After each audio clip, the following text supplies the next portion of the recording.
Hello and welcome to the Deeper Awake podcast. I'm your host, Patch Drury. I'm a board-certified clinical hypnotherapist and I'm a spiritual seeker and spiritual teacher. And to begin this episode, I want to tell you about an opportunity. On March 3rd at 1 p.m. Eastern Standard Time, I'm doing a live free class on Zoom where I am teaching you how to make money being creative. Because isn't that the dream? I know it is. It's been for me throughout my life. I've always wanted to be doing something creative and being rewarded for that with money. And I'm in this incredible position that almost everything I've ever done for my life as a job has been some form of creative work, and I've gotten paid for that.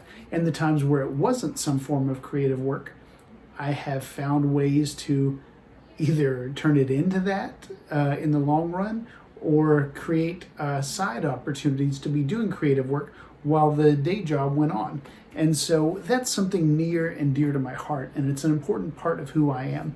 And I recognize so many people in my life, so many people in my social media feeds who are trying to do creative work and want to do creative work. And they keep running into walls. They keep kind of plateauing. And they end up blaming it on, well, there's just people just aren't interested in what I do, or I'm really burnt out, or I have writer's block, or I have painter's block. Is that a thing? Painter's block? And they have all these excuses for why they're not putting their stuff out there. And I'm here to tell you the real reason that you're not making money as a creative doesn't have to do with the audience not caring or being burnt out or uninspired. It has to do with subconscious blocks. And if you can figure out how to get past those subconscious blocks, the audience will come to you.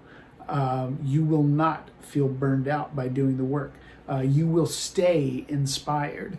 And so that's what I help creators and artists do. I help them to overcome those subconscious blocks so that they can make money being creative. And so if you're interested in this class, below wherever you're watching this, there in the notes for the show, there is a link to join my mailing list. And when you join my mailing list, you will first of all get a 12-page workbook that kind of introduces you to my work, but you'll also get your own personal invite to this class. And I would love to see you there, and love to have you be a part of this, and love to help usher you into a life of getting paid to be creative.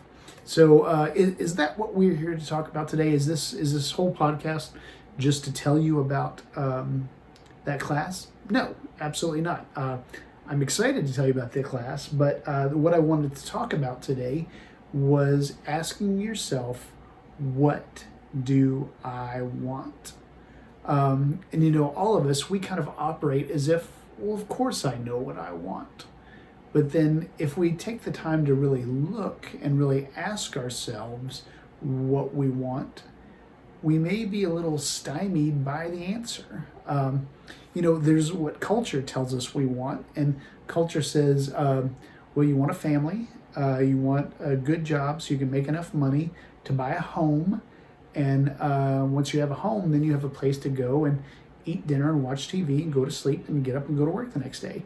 And we have termed that the American dream, although we call it the American dream, but it represents a really short time frame of post-World War II prosperity. After World War II, the banks were like, man, we got to get people borrowing money.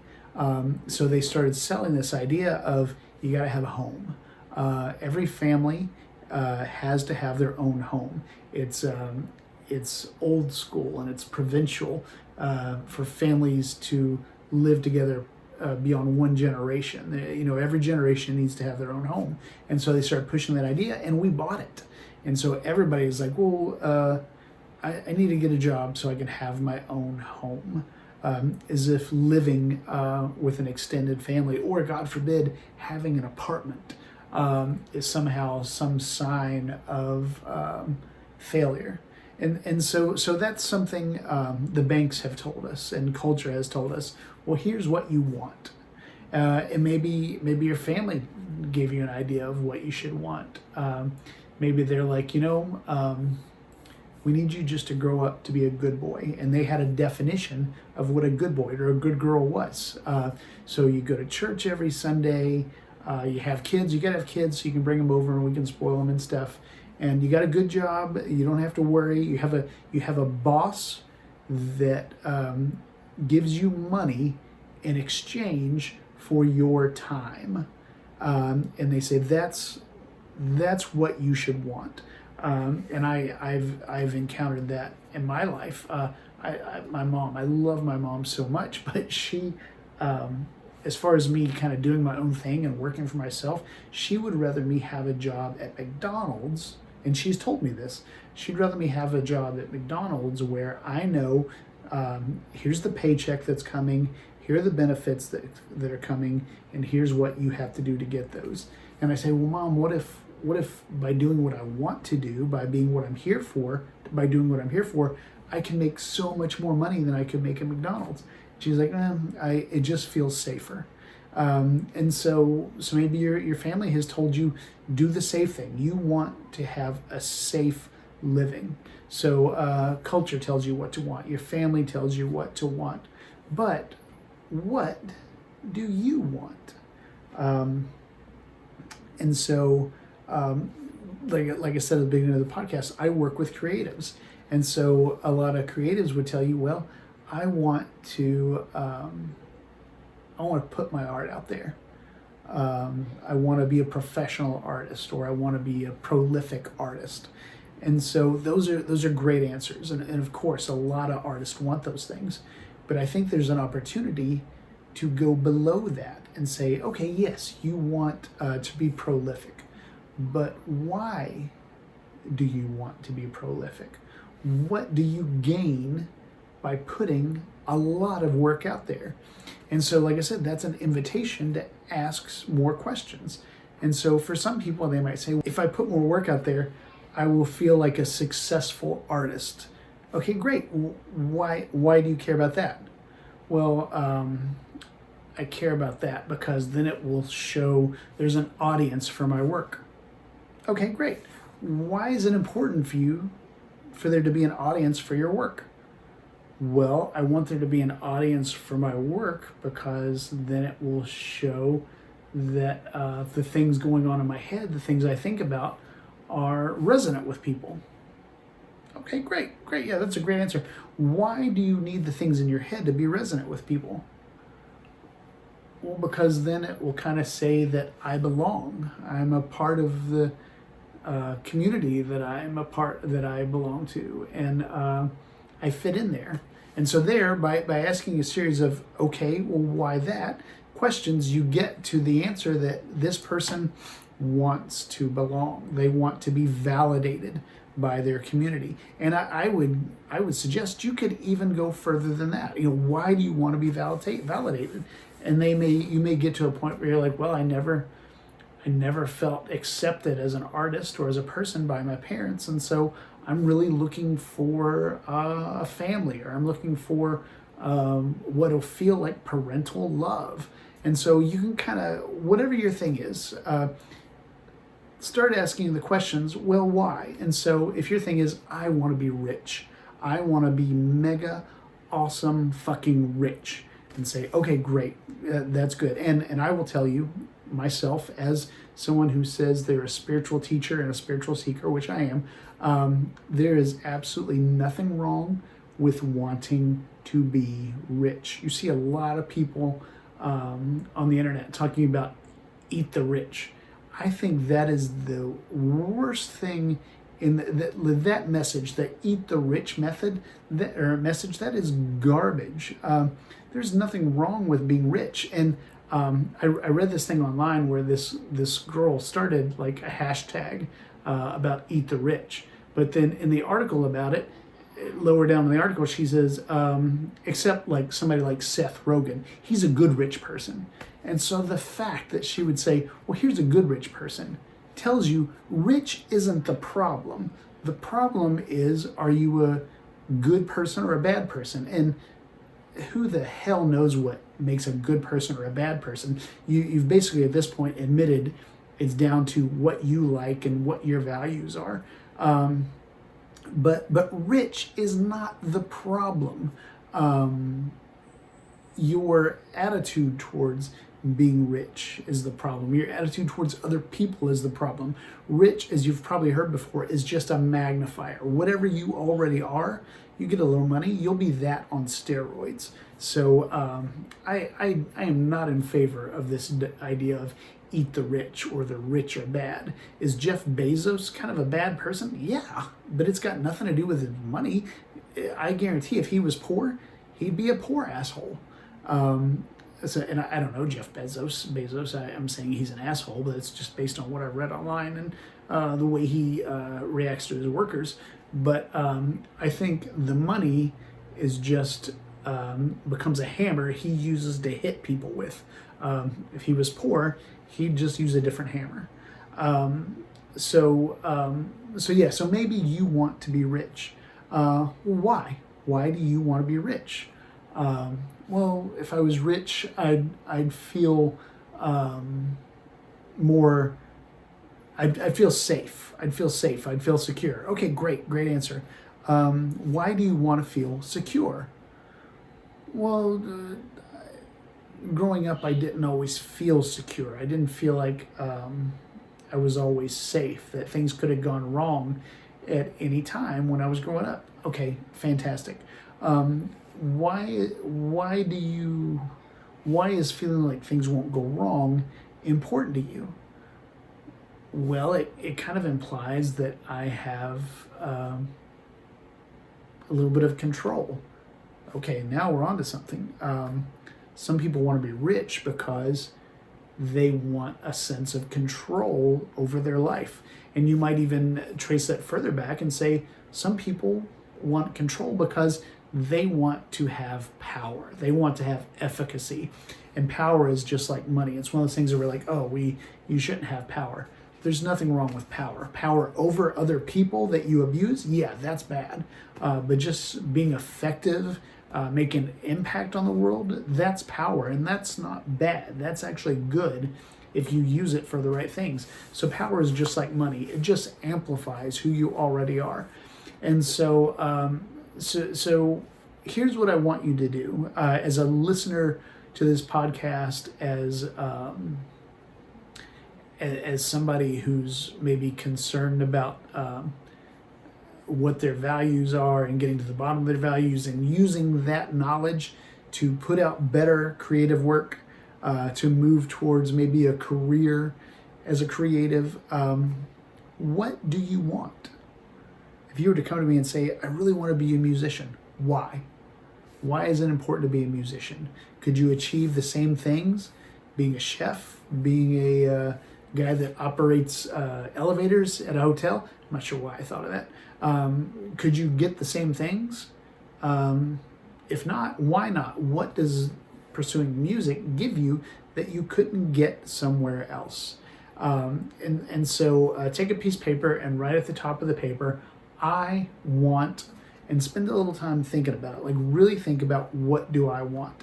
A guy I really like, Mitch Horowitz, talks about that sometimes we don't really think about what we want. Like we may say, in the example he uses that I love is, you may say, I want to travel, but I also want to start a family. And so a young family and traveling don't really go together. If you want to travel a lot, but you've got young kids, that's going to kind of put a damper on your ability to travel.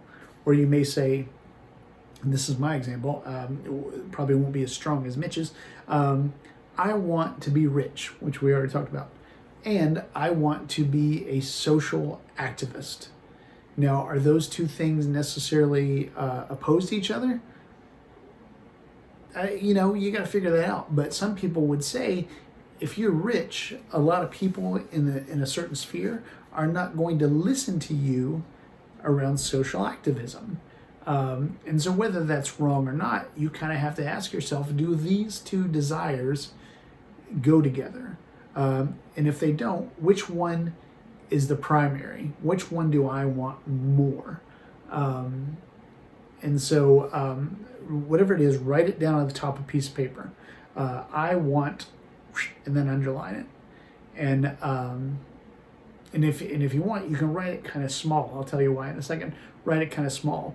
And then underneath of it, in a little bit of a bigger line, write down why you want that thing. And then a little bit bigger line, write why you want that thing. And you can see what I'm doing here. You're building basically a pyramid. And this is kind of a pyramid of your values, where the very top thing is the most superficial, shallow, not in a bad way, but just not going deep is what I mean by shallow, description of what you want. But as you start going deeper and deeper and deeper, you start to recognize, well, here's the foundation that informs that desire. And so yeah, go get a piece of paper and do that. And you might be surprised when you get to the foundation. You may understand yourself a little better. You may get some insight into yourself, but you may have a sentence that you would have never thought to say out loud. It might have never occurred to you, oh, I want to be loved. Oh, I want to be accepted. Oh, I want to be powerful. You might have just said, oh, I want to be prolific. I want to be rich. And that's kind of the thing that's been guiding you. But then when you start to get a little more insight into what's driving that, then I would argue you will become a lot more effective at getting that, because you won't go down side roads and on side quests that lead you away from what you want. If you know that you want to be rich because you want power, then some guy may come to you and say, hey, I'm going to make you rich, but to get that money, you have to basically be my slave. You have to do whatever I ask. Well, yeah, that'll make you rich if the guy's offering you a lot of money, but it's not going to lead you to power. It's going to lead you in the opposite direction. And so, because you know what you're really after is power, you're not going to go to work for that guy, because he's not offering you power, he's offering you money. And while at a base level, at a not very deep level, you may say, yeah, I want money. You don't really want that. What you really want is power. What you really want is control. And that guy can't give you that. So hopefully that explains why this exercise is so valuable. It helps you really determine when you're making the right moves. So anyway, thank you guys for listening or for watching, whatever you're doing. Again, March 3rd on Zoom, I would love to have you come to this class where I talk to you about how to make money by being creative. And so to be a part of that, just sign up for my mailing list in the comments or in the show notes, whatever you're supposed to say. And I look forward to seeing your name pop up in my email to say so-and-so has subscribed to your list. And I promise you, when you do, the value to you will be unbelievable. It will be immeasurable, and it will move you directly towards your goal of making money by being creative. Okay? Thanks, guys. I'll see you soon.